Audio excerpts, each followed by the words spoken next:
Hi, I'm Matt from hockeyreviews.ca, and this is a Passau pad review. This is the unboxing. The review will come after I use them. As you can see, they're brand new. So huge thank you to Passau for Passau. I always get that wrong, and I apologize. But huge thank you for them to sending me this gear to do a review on. They wanted me to talk about the features and everything like that, and they made some big changes for their newest version of the pad. So I'm going to kind of go over some of those and just show off kind of what they've done here. So this is the Starke graphic. I think it's pronounced Starke. It's Starke. It's kind of hard to say what pad is which for Passau because every time they don't really have different versions of pads. It's just their pad. Where CCM has the E-Flex and the Premier, and they have the numbers at the end of them. They just release their pad and that's it. They make changes when they find an improvement and do updates. It's kind of a really interesting and I think good way how they do business, because it means if you order a pair of pads at a certain date and they make a big change to what their pads are, they ask the customer if they want that those upgrades on the pads. So we'll go over the gloves and the pads really quickly in this unboxing video. So first of all, these are 35+2, which it says down here in white, which you probably can't see. These line up perfectly to my 1Xs and my Brian's. I have a pair of 1X, my 1X right over here to show you. My 1Xs are XLs. So one of the big things that they did on their latest version of pad is really streamed out and thinned out the pad itself and the core of it. You can see how tiny and thin it is up here as well as on the outside. It is quite thin compared to what it used to be. If you got rid of this roll, it would be even thinner. But it does feel like the way they do this roll is kind of similar to how the optic is, how it's kind of inside. I'll show you a closer view. If you look at the face of the pad, it kind of tilts down. So this roll is a little bit deceiving because if you removed it, you'd gain about here, not the whole part for the width down. Regardless. So this is the side of the pad, much thinner than they used to be, which means it's much lighter. I think this pad comes into 5.3 pounds, which is fairly light. It's not the lightest pad I have, but it's by far not the heaviest pad I have either. So it is fairly light. You pick it up and it does feel very light. I picked up an older pair of these pads, which had the round medial roll, and they were smaller than these. I think they were 33s, and they were much heavier than this. So it's a big improvement Passau made recently with this version of it to really lighten the pad out. So I guess so some more things on the side. So this is kind of how soft it is out of the box. The boot it's not hard, but it's not super soft either. Hopefully you can see that. It's kind of an in-between. I find I've seen pads that have a crazy soft boot flex, and I've used pads that are really, really stiff boot flex. This is kind of in between. It's not crazy soft, but it's not really hard either. As you can see, the knee bend, the break below the knee actually feels stiffer than the break above the thigh rise. As you can see, I can bend that pretty easy. So this part below here actually feels stiffer than on the thigh rise. Zero breaks on the external. You can kind of see where the breaks are in the pad itself right there. I'm sure after you can see it bending right there and up there. I like my pads pretty straight. I don't know if these are pre-curved or not. They might be a little bit, but it's nothing major. They're pretty standard from what I'm seeing right there. So we'll throw it right next to a 1X so we can really take a look at the size. So again, these 1Xs are an XL, which is a 36+1. So if I can actually get them to stand up right next to each other with the 1X sliding around. So as you can see, they're almost identical. Boots are lining up, and on the back, I guess we'll show it off back here too. So on the back, the knee blocks are almost identical as well. When I sat these right next to my Brian's, they were like right next to each other. So basically 35 is a 36 Bauer. It seems to be a 36 Brian's. I guess one other thing, well, we'll cut to another camera angle when we look at everything else.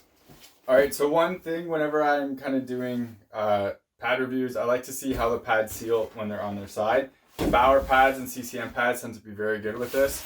Out of the box, these Passau feel awesome. There's no gap there at all. They're totally sealed flat. Very good job by Passau so far on that. There's no tilting at all for the pad. everything's great there. The other thing I do now is to check how wide pads are, because there are some pads that are slightly under 11 inches, and I think these ones are just slightly under 11 inches too. But there's other brands that were even smaller than the Bowers. So when we put them side by side like this, we can see how tall they are. And the Passau are actually a little bit taller than the Bowers, so you will get that full 11 inches of pad, or even perhaps a little bit more on the Passaus. The reason I bring this up is some companies, when you go smaller width-wise, you can shave off weight because you have like a quarter of an inch all the way down the pad that isn't material. So it's an easy way to shave off weight. So that's just kind of doing a comparison to show the differences between the two. It might be one of the reasons why these pads are heavier. It might not be. I just want to put that information out there. All right, so next we'll kind of look at the pads themselves. So one of the things I talked about was the lack of a rounded roll on this pad now. And right here, it's flat. It used to be rounded, kind of like the Premiers were. So Passau used to make pads for companies in the past, and they were kind of ghosted into different companies' pads. And what I mean by that is, for example, I think it was Sherwood. Sherwood would have a pair of pads with their logos on it. Sherwood never actually really made them. Passau made them, but with Sherwood's name on it. So they're kind of like JRZ used to make Bauer pads. Kind of a similar thing there. So back in those days, they had kind of a rounded medial roll. The version of these pads I've seen in the past also had that. These are kind of, these are moving away from that. So here we are to the newest and greatest. It's the lightest I've ever seen it. Some very interesting features on these that I want to point out. Good job by Passau to remove all binding all the way through the edge of the pad. There's nothing here. All of this is Gen Pro. There is stitching here, obviously, but it's below the pad itself. So there's no binding here to wear out at all. No binding on the edges here. No binding on the edges here. And this, like the way that they do the stitching here, will wear out less than even if you had like a Gen Pro binding around it. Warrior had some issues on G4s like that. This shouldn't wear out like those ones would. The other nice thing, again, right here, you have nylon here, but that part shouldn't really touch the ice. This is to make this roll a little flatter. When it goes down, it'll make one smooth surface. The other very, very interesting design is binding all on the top. So there is none, right? It's totally bindingless all the way through. And I'll say it's very similar in design for me to my old Warrior G2s. Bindingless all the way throughout. I was a huge fan of that design. It really cuts down on the wear of pads. It's a bit harder to manufacture from my understanding, but cuts down on the wear, helps with sliding just because there's less there's less points of friction basically to hit the ice. And friction isn't all about sliding, but when there's one piece sticking out, this part allows the pad to kind of roll into how it should be sliding. So I guess is about it for that. You can see that how thin these, like the sidewall is compared to what it used to be. Now this is pretty soft, as you can see, but it does have a kind of thick piece of foam back here. So basically your leg will be pushing on that foam, which will be keeping that flat on the ice. I guess it's now time to move on to, I guess we'll go on to the toe ties first. So included in these is their nylon toe bridge, or I guess toe ties, which is, as you can see right here, just tied into the screwed in toe bridge right there. So this is a more traditional style with it screwed in. I'm okay with that. I know some people have been specifically asking for that type of design. So if this wears out, they can just unscrew it and screw a new one in. These are very straightforward. Feels very nice quality. Will easily work for my straps. Again, just throw it in there, and there's your toe ties. I think they should sell these separately. To me, it's kind of similar to Brian's designs, but it's easier in the sense that this is a smaller piece, which will get through the holes in my true skates, which are smaller, easier. So that's always nice. You have a traditional boot strap that is very easily removable. Specifically on this side, you can just pull it out, I believe. On this side, you'd have to unscrew it. I'm not going to take it out. I'll just put it on super loose. This is a demo set. In fact, I don't think this side can be removed.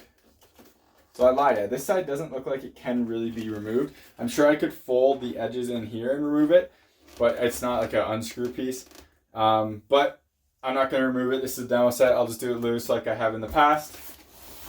So now we'll kind of look at the strapping and I guess the light channel itself. So first of all, for the knee block, it is an angled block, so kind of similar to the Vapor over there. It's not totally squared, so you might not have maximum size knee block, but I find that doesn't really matter. I actually like the angled one a little bit better. Feel it's a little bit less bulky, and they don't hit each other when you're trying to close your knees. And instead of keeping your knees fall apart in a butterfly, proper butterfly, if you're trying to close your knees, I find these to be a little bit more helpful. So the knee strapping here is pretty interesting in my opinion. You have a removable outer flap, which is just a piece of Velcro. Well, it should say Gen Pro and Velcro. So you attach it like that. So you can remove that or adjust it up or down with these different tabs. Very simple design, very smart design. I'm a fan of this. I like the adjustability. I think for me, I will just, sorry, this pack keeps rolling on me. For me, I will just leave it in there for use like that. Here's your other spot for it right on there. I do like how it does have the cover, so it will also close on the top of that as well. Open this up a bit and we see, so their version of this kind of Vaughn's active response strap. I am a huge fan of the way Vaughn did this. I'm really interested to see how it works in this pad. So I'm actually going to be using these tonight. So I wanted to get this video done as soon as possible so I could get this video while these are still new. This is a little bit padded. I wouldn't mind, from me looking at it right now, I wouldn't mind it to be a little bit more padded, but I'm sure I won't have any issues when I actually get on the ice. Very simple design. Take it out when you get in the pad and you're good to go. So that's going to be basically the piece that really holds your leg in there and is really makes the pad reactive to your leg. You could take that out if you wanted to get a more traditional strapping. It's very personal preference. So we see this pad opened up and it's a big flat leg channel. Now, the great thing about this company is they can make you anything you want. So if you don't want a leg channel that's open like this, they can make this tighter. They can put internal straps. They can put internal wraps to make it tighter, to thicker padding, stuff like that. This is, I'm assuming, their stock version because they're now carrying stock sets. I'm a fan of big leg channels like this now. The reason being, the leg channel on my Vapor is too tight. So I feel like the pad doesn't seal the ice as well because it's too tight to my leg. So I have to wear the straps ridiculously loose. This one, I feel like I won't really have to worry about that because of how big this leg channel is. The interesting thing about this as well, one, I really like the strapping here. One piece on the back. It's very similar to my Brian's Genetic 4s. Passau did it first in this design though, so I'll give them credit there. I like the detailing on there. Small things like that make this make pads feel kind of more higher end and less like cost cutting. So I'm a huge fan of that. CCM does it on all their pads. Bauer does it on all their pads, and I like that a lot. So looking at in here as well, we see, so you can undo this part. So you can undo these two wraps and you can see that piece of kind of foam right in there that will help seal the ice there. And you can really open this up, take that out if you want. So we'll kind of do that back up because we are going to be using that. So let me get that right though. I think that's about it for the leg pads. Oh, wait, no, one more thing, sorry. Okay, so we will look at the Nash material that is on the knee block and everything itself.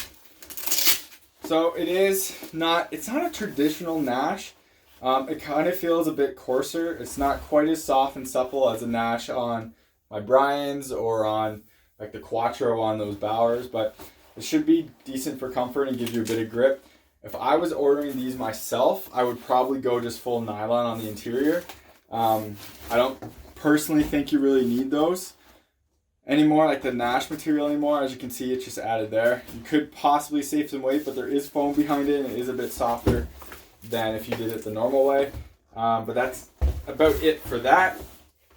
I'm really looking forward to use these. I'm not sure what the rebounds are, to be totally honest. I didn't ask. So I dealt with Tim when they sent me these, and everyone knows who Tim McCarthy is. I never really asked a ton about these, so I'm curious to see what the rebounds are. And this is kind of their stock version of the pad. And like I said, they're totally customizable. So if there's different things you want on a pad, they can like work with you to make them work, or to make those preferences met. But with that said, I'm really looking forward to using this. So you'll probably see some gameplay footage of that as well. So next we look at the glove and blocker. And a lot of people say a blocker is just a blocker. If you've seen my optic blocker review and my 1S review and my 1X review, I don't think that's the case at all. I'm very picky with blockers. So this blocker, just from the outset, they made this change a few years ago where this is kind of comes to a point here. It used to be straight out. The very first time I saw these, I put it on and it got in the way. It doesn't get in the way anymore. It's really nice. I held this with a glove. I think they added this recently. I'm not sure. The ones I saw previously, I don't think had it. Seals that index finger perfectly. So great job by them on there. There is some nylon binding here. I kind of wish was covered with Gen Pro. But from my experiences now, when you do that, with the Gen Pro there, it gets caught on grips goalie sticks. And it's kind of a pain. That's why I had to do the whole sanding videos for my goalie sticks, because of the Bauer ones with the actual Gen Pro there for wear. So I'm not really worried about that all that much anymore. So something pretty interesting on the inside of this blocker is this kind of wrist support padding piece right here. Now, this is kind of traditional in terms of blockers. Kind of reminds me of the Lefebvre design and CCMs or Reeboks. The big difference here is this piece in here, which is this soft, very comfortable foam. Hopefully it's coming off on camera. If not, I'll light it up in editing. So it's a soft, very comfortable foam. I really like it because when you put your hand in there, your wrist is right there, and it does give you some extra support for sure, and it also gives you some extra padding. The padding in the backhand does feel adequate so far from me just wearing it. We'll see when I actually wear it on the ice, but that is a kind of a decent feature there.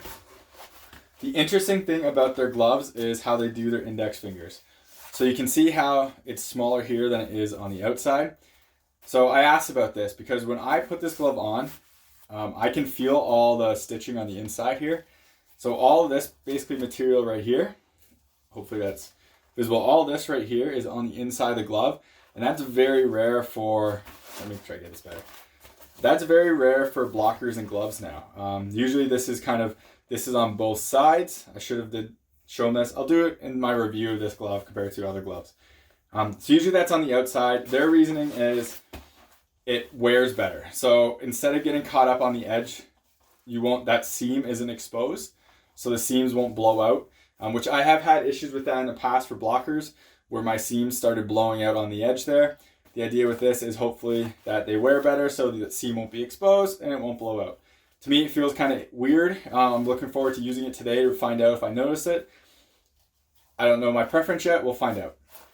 So you got good fingertip protection here. This could be a little bit thicker in my opinions. I can bend it. I wish it was a bit stronger than that. Kind of goes for the index finger as well. The backhand. I wish that would be a little bit stiffer and thicker. The Bauer ones I think have pour on there. It's a bit thicker. That's me kind of nitpicking right now. That still feels like it would be protective enough. I can feel that all in my hand, but not on here. So it's a light punch. But anyways, so that feels pretty good there. Again, I'm going to use this. Going to do a full review on it. The sideboard it's definitely harder than, it's pretty similar to my Genetic, to be totally honest. It's not stiff as a board like the 1S's are, but it has a bit of flex to it, but it does seal pretty well. So next is the catching glove. Now, this is like their 60-degree break, and it's supposed to be similar, I believe, to CCM 600. Now, if those don't line up, I'm sorry. I always really get confused with the numbers. This feels close to me, or this feels very similar to a CCM 600 break to me. It kind of looks like it too. This glove is very interesting for a couple of reasons. One is the backhand. So if I do that up really quickly and slide my hand in, the whole backhand is open, as you can see. Normally gloves come back out here. Their reasoning is you don't get hit there, and your shoulder pads kind of cover it all the time. So if you kind of look like that, it does make sense. I would extend this if I ordered this myself, just personal preference. When I look like right there, you're covered and fine. But when I don't know, I'm a little worried about that preference totally. I know a ton of people who have these have never had an issue. I'm a stickler for protection. So that is just something I was kind of concerned about when I saw it at first. So it's definitely something I'll be looking at. Now, opening this glove up, has, again, very nice wrist piece, just like the blocker. Very comfortable, almost feels like it's a really soft Nash, same that was in the blocker. Really comfortable material, padded, so it's nice there. That gives you support. You tie this tight, your wrist stays in there. I really like this feature. I think it should be on more gloves. So huge props for them for that. Now inside, these have no thumb ties and no pinky finger ties. Now I like those a lot. I specifically ordered my genetic gloves to have those. The way that this is done is it has finger stalls. So every finger has its own stall. Not usually my preference. But then it has these two straps on the inside. So we'll look at these really quick. Throw my hand in there. So it has kind of a top strap right here. And then it has this wrist strap right there. Now I've talked to some people who wear this glove and they said tie that one tight. Tie that one tight and you're kind of good to go. When I do that, I don't feel like my hand is really falling out of this. It feels really snug because of this wrist strap and because of this wrist strap. I'm not sure if I like it yet. We'll find out when I use it. Again, everything is personal preference with people. But for me, I always liked my fingers feeling really secure, and I always had that ability with that kind of pinky strap to crank that down and just everything kind of felt snug. With this, it feels like my wrist is holding it secure, so we'll kind of see how this works on the ice. You can close it pretty good out of the box. I think this is a standard palm. I'm not totally sure. Close this up. That's how it closes. It doesn't totally seal all the way. As you can see, the actual T doesn't close all the way as well. I've seen this on a couple of these gloves so far where they don't close like that. People who wore them though said they caught great with them and really like them. That's a decent seal for me. Doesn't look like a puck will squirt out of there. So I'm curious to use that and we'll see how that is. I can't really close many gloves, so that maybe this is a pro palm. But anyways, that's closed right now. My hand is really tired because I already did this early and filmed another video for this. But so yeah, that's about it for that. Looking forward to using these. Unfortunately, these came at the worst possible time for me. All of my teams are in playoffs. So I have one more game when I filmed this video that is not playoffs for the Tigers. So I'll be using that set or this set for that game tonight. And then I play my next set of games for Bulldogs or the semifinals, I believe, for playoffs. And then if we make it finals. And then the game after this starts our playoff round robin for Tigers. So I'll be going back to my genetics because I'm comfortable with them and I know my performance with them is pretty good. So unfortunately, this is going to be a once usage, and then I might have to take a break or find some shinny somewhere and get another crack at them. But I want to get this video out there to show them before I get them all dirty and blackened up, hopefully. But that's about it for this unboxing. Huge thank you to Passau and Tim for sending me these to do a review on. Yeah, hopefully this video was kind of informative and helpful. If you have any questions, let me know in the description below in the comments. And if I can't answer them, I'll reach out to the company and Tim to try to answer them for you and try to get back to you on that.